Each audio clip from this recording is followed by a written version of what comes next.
right side. Ball cut back once, twice. Center cross. Goal!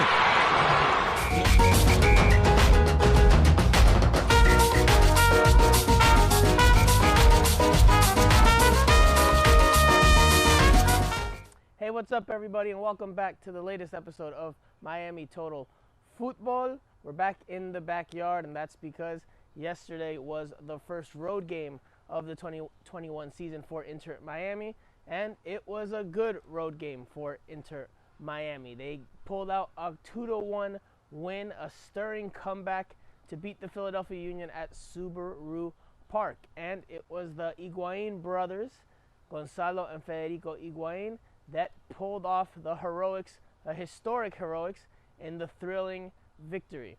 The brothers scored in the final 17 minutes of the match. First, Gonzalo Higuain scores in the 73rd minute off of a free kick from his brother Federico, and then 10 minutes later, Federico Higuain gets on the score sheet off of a delicious cross from Nicolas Figal, and just like that, Inter Miami flips the script on a game it looked like it would lose because it was not playing very well for much of it. But Inter Miami has its first win of the season. Phil Neville has his first win in Major League Soccer, and the feeling was one of great joy after the match. No es un detalle menor ganar en esta cancha para este equipo, así que nos vamos con una sensación muy linda.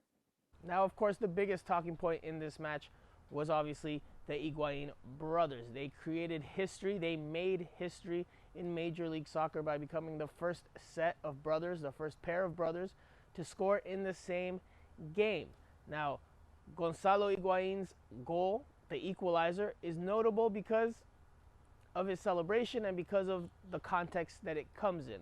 Now, if you remember back to last year, his MLS debut in September of 2020, he missed a penalty kick in that game, and the Philadelphia Union players celebrated the miss in front of him or around him, but he got revenge, or he got a little bit of redemption here, because when he scored that goal, Gonzalo Higuain celebrated with the shh motion, the world-renowned shush motion, and then he had the fiery passion that he normally exudes. But in this one, on this night, it was Federico Higuain that stole the show. He got that assist that we just mentioned, and then he got himself a game-winning goal, and he did so in a cameo off the bench. He played the final 28-29 minutes of the match, and he made a world of difference for Inter Miami. He started to move the ball a lot quicker, opened the field with a lot of one-time and two-touch passes. It was a much more sharper performance from him in the 10 spot, opposed to what Inter Miami got last night from Rodolfo Pizarro, who, to be fair to him, he's doing a lot of the dirty work, and that's something that Phil Neville noted after the game. He does a lot of the running, a lot of the pressing, and that's because Gonzalo Higuain at this point in his career cannot do that much running. He just doesn't have the legs in him to do that much pressing. So Rodolfo Pizarro is often pressing all over the place in order to mitigate Gonzalo Higuain's lack of pressing, but at the end of the day, he just wasn't that sharp. Rodolfo Pizarro wasn't that sharp from the run of play. He was subbed out, and in came Federico Higuain, who helped create some magic for Inter Miami. I think he deserves to be talked about in his own right. I think he brings a calmness to training, a calmness to the dressing room, a calmness to Gonzalo, a calmness to the whole team. He comes on, and when everyone else is running around at 100 miles an hour, he just seems to flow into the game and gives the team confidence and composure. And one more note on the Higuain brothers' performance. It was historic, and it came in the city of brotherly love, no less. Quite a big coincidence there. But making it more notable was something Federico Higuain said after the game. He said that when Federico Higuain scored, he thought immediately of his parents, especially his mother. Federico Higuain did not say exactly what had happened over the course of the week, but did say that the family in general had gone through a few hard days because his parents had gone through a few hard days, especially his mother. So he dedicated that goal and he dedicated that moment to her and to his and Gonzalo's parents. En la parte personal, familiarmente veníamos atravesando unos días bastante difíciles y lo primero que se me vino a la cabeza cuando tuve la posibilidad de compartir fue pensar en mi madre, ¿no? Mi madre y mi padre, que no la estuvieron pasando bien. Así que nada, esto es para ellos dos, especialmente para mi mamá. Of course, a lot of the talking points from this one will be on the Higuain brothers winding back the clocks and playing almost as if they were kids on the streets in Argentina again, but it would be unjust to not give a shout to Nicolas Figal for the incredible and immense performance he put forth in this one. Not only was he a brick wall at the center back position, as well as Leandro González Pires. González Pires also had a very good game, but Nicolas Figal was a cut above. Not only was he a monster at center back, but he also was very good once he switched over to the right back position in the final stages of the match. He helped create the winner with a great cross, as we mentioned earlier, but it wasn't just the cross, it was just his ability to read the game and make things happen and create more danger. He got forward better than Kelvin Leerdam did for much of the match, and it wasn't just the cross that stood out on the game-winning goal. The run into space is notable.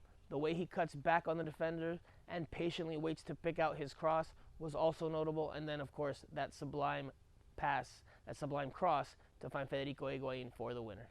Now, while this game ended on a positive note for Inter Miami, my analysis after watching it a second time, I always watch the games back a second time, and I don't think Inter Miami played very well for much of the game. Yes, it ended in incredible fashion, in historic fashion, with two brothers scoring in the same game and pulling out the victory. But Inter Miami just did not look good in this one. The first half, they only had one shot, which was a Robbie Robinson shot that hit off the crossbar. And besides that, they didn't create much. And then in the second half, they couldn't get going. They couldn't beat the Union's press. It took a lot for them to build out even from their own half of the field, and it just didn't look good for them. It didn't look like they were going to be able to pull this one out, again, until Federico Higuain came in and helped turn things around. We've obviously talked about Rodolfo Pizarro and what he struggled to bring in this one, but another point that has to be corrected if you're Inter Miami is Gonzalo Higuain's performance. Now, he scored in this one. Yes, he got his redemption. He got some revenge, which was, I'm sure for him, a sweet moment. Probably felt really good to do that at Subaru Park against the Philadelphia Union. But you need to see him in the box more. You need to see him in the area trying to finish things off like you saw him do on that cross. Because, again, in this one, you saw his penchant for dropping back in deeper positions. And not only did he do that, but he stayed in deeper positions. Even when Inter Miami got into attacking positions, when they got into the final third and they were starting to look like they would threaten, Gonzalo Higuain would stay further back. He would often not be in the box or not be looking to finish things off. And in doing so, Inter Miami's attack loses its reference point up top. And that's one less option to create danger with. I'm not sure if it's a matter of fitness. I'm not sure if it's a matter of him not having confidence in his teammates getting him the ball, because it just doesn't seem to be what Phil Neville's tactic is. I don't think that that's what Phil Neville's asking Gonzalo Higuain to do, is to drop back so deep so often, because Phil Neville said earlier this month, or maybe last month, that he wanted to have Higuain in the box as often as possible to finish off plays and show off the prolific goal scoring that he's known for. So that's absolutely something that has to be corrected, because Inter Miami's not going to be able to come from behind every single time. They're going to need to take the lead in games and hold on to the lead in games, and Gonzalo Higuain's going to need to be a big part of that.